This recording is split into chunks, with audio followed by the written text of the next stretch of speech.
Hi everyone, I hope you're all well. It's been a while since I made an energy and tarot read video, so quite a few messages have come through for me to share today, and this video will mainly focus on the energy around now, which is the Pisces new moon on the 19th and 20th of February. So new moon in the UK, it will be on the 20th at 7:05 a.m. It is a new moon, which is always about new starts. And this one's another supermoon, which means it's closer to the earth. So we will feel it more strongly. And like the last new moon, it's at 1 degree of the sign. So it's an even stronger indication of a new beginning. So it is in Pisces. And Pisces is a very spiritual sign. It's all about dreams and intuition and insights. The message I'm getting with this is to look at an old or existing situation, maybe one that you've complained about or got worked up about, and look at that situation now from a much higher and wiser perspective. It's saying to lead by example as a more mature and wise and grounded person than others might be in the same situation. And it's that idea of being the better person. So Pisces is the spiritual guide and an old soul. So it's saying to develop and bring out those qualities at the moment. Also a reminder, it's a good time. I said this last month as well, but particularly with Pisces energy, good time to start a course of study, particularly in relation to some spiritual belief or practice. And so you might do a course, maybe even just reading a book on a topic you've meant to read for a long time. Even a daily practice that doesn't have to be long, like daily, 10-second gratitude or daily 2-minute meditation or daily taking 3 deep breaths or just 1 minute of stretching.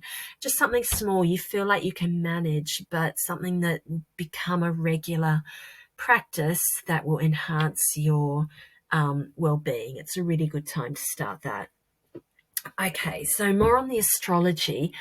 The person to listen to on this, as usual, is Pam Gregory. She goes into so much detail, but some of the highlights that she's said that I want to share is that March and beyond has a huge energy shift. And again, the energy is all about change and new beginnings. And the energy now is super charged. So you may be getting some physical symptoms like headaches and in particular sleeplessness, just because it is so charged and so kind of swirling. It's affecting us all. So why is that? It's because the big planets are moving. We've got Saturn moving into Pisces on the 8th of March, and Saturn has a 29-year cycle. So we're at the end of this 29-year cycle. It's back at a point where it was 29 years ago.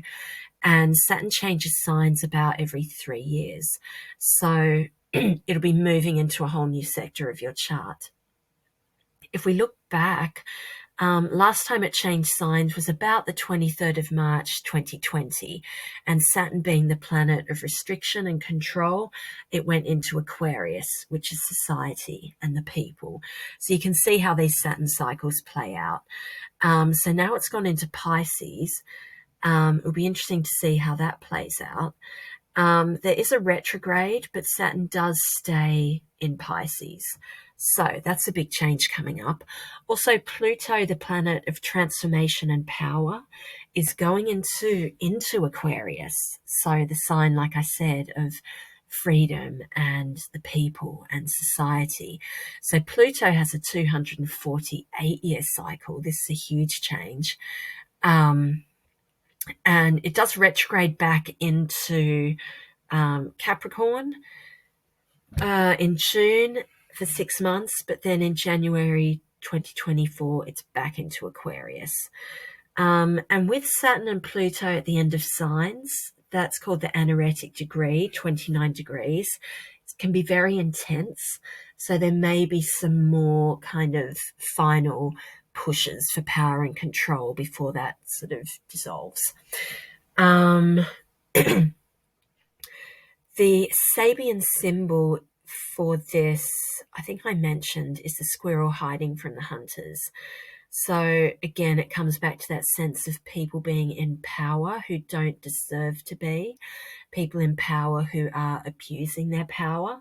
Now, this is in society, you know what I'm talking about with that, but this is also in our individual lives. So, in response to that, we have been in a state of high alert to threat with a sense of anxiety. And that is still kind of there. We're at the end of it, but that is fading out. So I'm going to move on to the cards now. First card I pulled for now is the Sun card.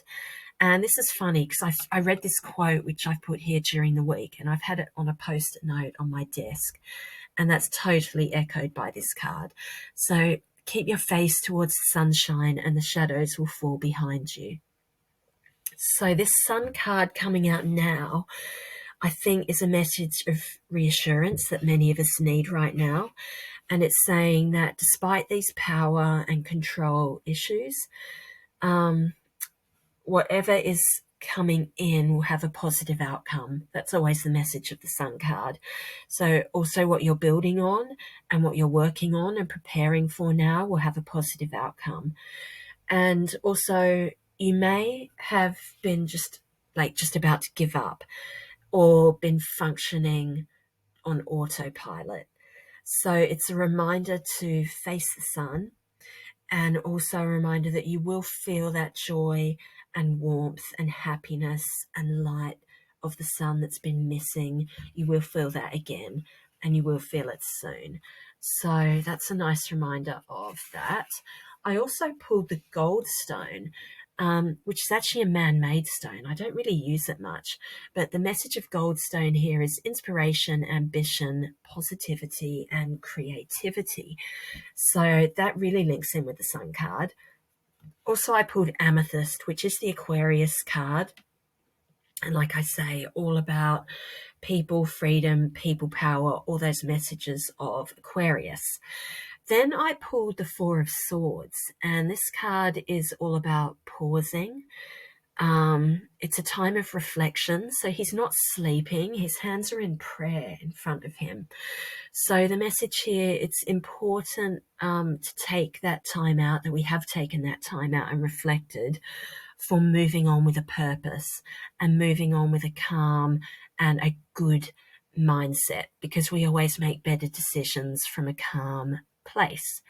So it's saying when you're ready and prepared to emerge from this Four of Swords state, or like to press play again after you've pressed pause, and then step into that energy of the Sun card, it will be there. It will be ready for you and you will be ready for it.